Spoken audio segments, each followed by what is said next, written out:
Nesse vídeo eu vou trazer para vocês uma informação relacionada ao Ibovespa, uma informação relacionada a S Brasil, uma informação relacionada à Engie, uma informação relacionada a Magalu, uma informação relacionada a Petrobras, uma informação relacionada a Energias do Brasil, bem como o setor elétrico, em especial Eletrobras e Transição Paulista, trazer um comunicado ao mercado de Cielo e um comunicado ao mercado de WEG. Então vamos ouvir. Salve, salve investidores! Como é que vocês estão? Sempre lembrando que antes de continuar, você clica no botãozinho vermelho de inscrever-se para ajudar esse canal, tá bom? Ibovespa hoje até ensaiou uma alta mais expressiva, mas você vê aqui que ele fechou a 0,38%. Ibovespa Futuro chegou a ficar na baixa de 0,02%. Bitcoin chegou até a subir mais do que 5%, mas recuou aqui e aí agora tá a 1,6% de alta. As únicas ações aqui que fecharam mesmo em alta aqui, que puxaram essa pequena alta do Ibovespa, foi Petrobras e Vale, principalmente Petrobras. Em relação a S Brasil, ela publicou a sua agenda de resultados do segundo trimestre de 2022, que será no dia 4 de agosto, após o fechamento do mercado da B3, após as 6 horas. Eu continuo com a minha posição em AS Brasil, não fiz mais nenhuma aquisição, comprei ali a 11,27, 200 ações, preço médio. Hoje a ação está cotada a 10,37 e fica aí oscilando entre 10 e 11 reais, 11 e pouquinho às vezes, mas nesse ano não espere uma grande alta em AS Brasil, talvez nem no próximo ano. Espere algo mais expressivo e mais dividendos a partir de 2024. Prosseguindo aqui, em relação à Engie, ela também publicou sua agenda de resultados do segundo trimestre de 2022 e será no dia 2 de agosto, após o fechamento do mercado da B3. Videoconferência de resultados no dia 3 de agosto, às 11 horas, horário de Brasília. E a Magalu chegou a subir na data de hoje mais de 10%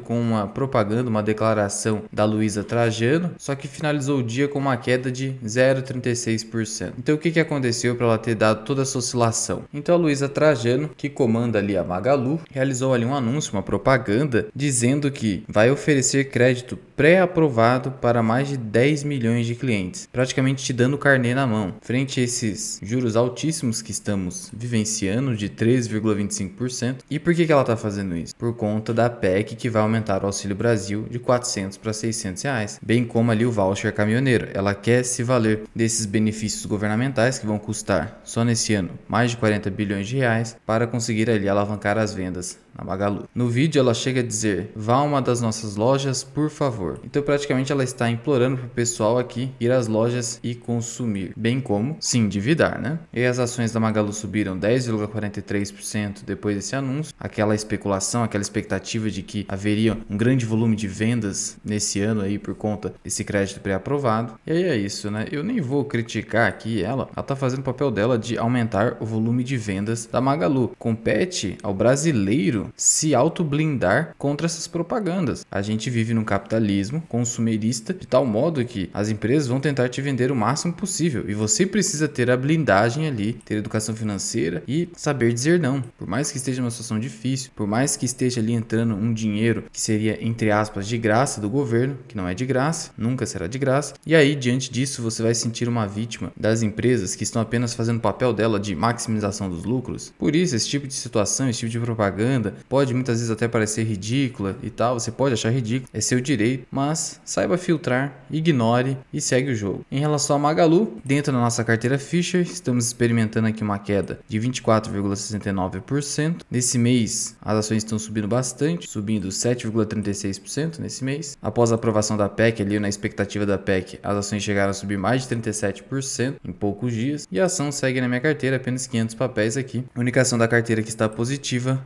é a WEG com 1,70% de rentabilidade. Prosseguindo aqui, em relação à Petrobras, ela abriu uma nova rodada de negociação após rejeição do aumento de 5% ali dos sindicalistas. Então, depois de ter visto a sua proposta de reajuste salarial de 5% ser rejeitada pelos petroleiros, a Petrobras concordou em reabrir uma nova rodada de negociações sobre o acordo coletivo de trabalho, que é feito entre a empresa, Petrobras, e a Federação Única dos Petroleiros, que é a FUP. A reunião para essa nova negociação vai ser no início da tarde do dia 19, terça-feira. Os petroleiros, eles querem algo em torno de 10% de reajuste, enquanto a Petrobras vai ter que aumentar um pouquinho, né? 5% não vai fechar esse acordo aqui. E quanto maior for o reajuste, obviamente, maior será a despesa da companhia. Então, como acionista, obviamente você tem interesse no quê? Que o reajuste seja o mais contido possível. Por outro lado, talvez como uma pessoa mais altruísta ou até trabalhador ali do setor petrolífero, você vai querer o maior tipo de reajuste brevemente possível. Esse conflito de interesse acaba sendo normal aí no nosso cotidiano. E a EDP aqui inaugurou a sua maior usina solar flutuante, mas aqui energia de Portugal mesmo, tá? Então foi ali em Portugal que foi lançada a maior usina solar flutuante, que poderá abastecer ali mais de 30% das famílias da região de Portel Moura e Moura ali em Portugal. Essa aqui é a fotografia da usina, bem interessante. As obras levaram 7 meses para serem terminadas e o investimento foi de 6 milhões de euros. E aí, será que no Brasil a EDP tem algum empreendimento desse porte aqui em vista, hein? Vamos ir acompanhando. É uma companhia que segue no meu radar, no caso Energias do Brasil, né? E ainda sobre o setor elétrico, a Fitch, Agência de Classificação de Risco, diz que a revisão para baixo da receita da RBSE não afeta os ratings das transmissoras, em especial aqui Eletrobras e ISA-CETEP, que são as principais transmissoras afetadas pela RBSE. A Fitch diz que não afeta o rating, a classificação de crédito dessas empresas, muito embora tenha que, em alguns casos, implique em perdas econômicas relevantes. A Eletrobras e a ISA, que são as mais expostas à RBSE, a Fitch estima perdas de 4 bilhões de reais para a Petrobras e 900 milhões de reais para a Transmissão Paulista. Segundo a Fitch, contudo, o impacto no caixa se daria apenas a partir de 2025 e não pressionaria os indicadores de alavancagem financeira. A Copel, a CEMIG, a CPFL Energia e a EDP também seriam afetadas, porém com menor impacto, de tal modo que isso não ia prejudicar aqui de forma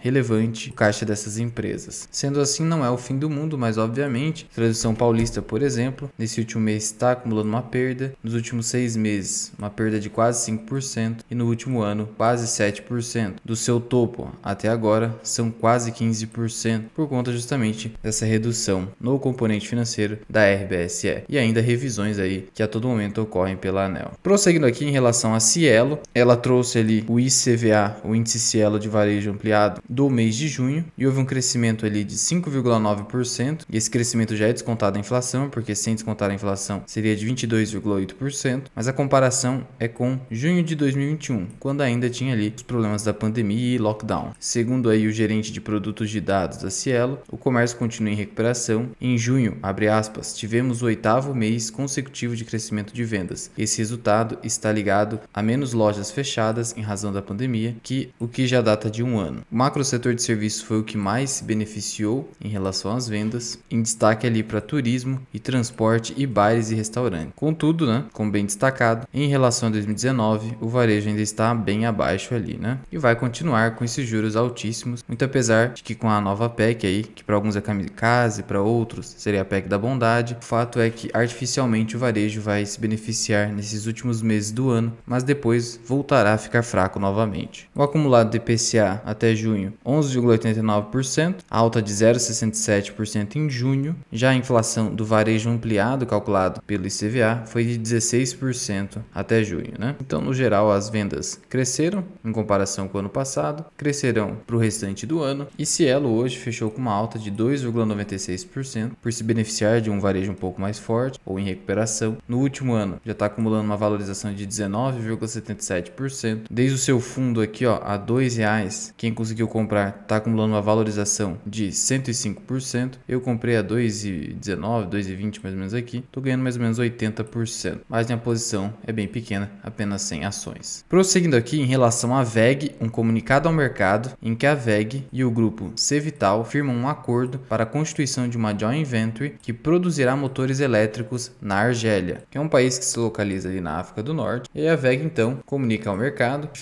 assinou os documentos vinculantes com o grupo Cevital, que é um conglomerado ali que tem sede na Argélia, para a constituição dessa joint venture que atuará na produção e venda de motores elétricos para lavadoras de roupa, com foco inicial no mercado da Argélia e no norte da África, podendo se expandir então ali mais para o norte da África. O grupo Cevital, fundado em 71, atua por meio de suas subsidiárias em diversos setores como agricultura, varejo, serviços e indústria, incluindo a produção e distribuição de eletrodomésticos, atuando em diversas regiões como Europa, Oriente Médio, Norte da África e Ásia Pacífica. E aí dentro dessa joint venture, a WEG contará com uma participação de 51% e a Cevital 49%.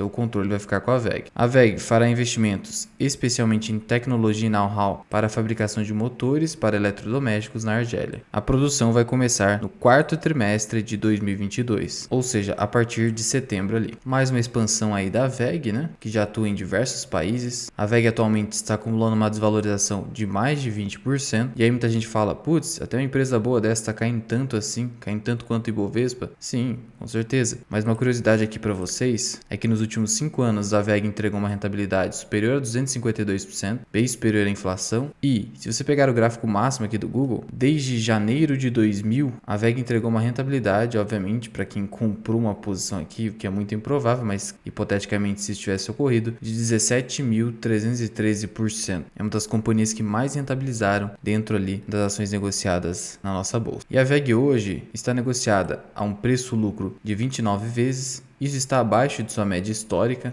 tá? Em 2020 chegou no pico de 67 vezes lucro, estava bem caro aqui. Mas na casa dos 20, 30 vezes lucro, isso está aqui na média histórica de WEG, tá? Só teve um descolamento para baixo da média mesmo em 2011, então já faz algum tempo. Mas será que WEG está num bom preço considerado sua média? Olha, o crescimento dos lucros da empresa nos últimos 5 anos, a taxa ali de crescimento é de 27,5%. Portanto, para que você dissesse que a WEG estaria num bom preço, teria que estar abaixo disso aqui, a relação preço-lucro. Só que ela está acima, 29 vezes lucro. Só que a relação EV/EBIT de WEG está em 25. E isso acontece porque a dívida líquida da WEG é negativa. Então isso aqui é um ponto positivo, fazendo com que podemos dizer hoje que a WEG está ali no seu preço justo. A companhia negocia muito acima da sua relação preço-valor patrimonial e hoje está 38% acima de sua média. Mas uma companhia boa, o mercado sempre fica disposto a pagar mais por ela. Então não tem como fugir disso aqui em relação à WEG. Então a companhia ali com múltiplos mais esticados. Atualmente o PL não está tão esticado assim considerado historicamente, mas é uma companhia excelente, uma saúde financeira excelente, crescimento de lucros aqui absurdos, uma das melhores companhias da nossa bolsa aqui e que, como eu já citei para vocês, segue ali na nossa carteira Philip Fisher, a maior posição e a única que está dando rentabilidade positiva. Só mais um ponto, em relação à WEG não há como você calcular o preço teto da ação pelo critério do Bazin, porque o histórico de dividend yield da WEG não supera 2%, de tal modo que não há como você calcular o preço teto que procura ali um dividend yield de no mínimo 6%. Só que é uma companhia que tem um payout excelente, tá? Atualmente, o payout está bem baixo, de apenas 19,25%, mas a média histórica é de 50%. Então a companhia costuma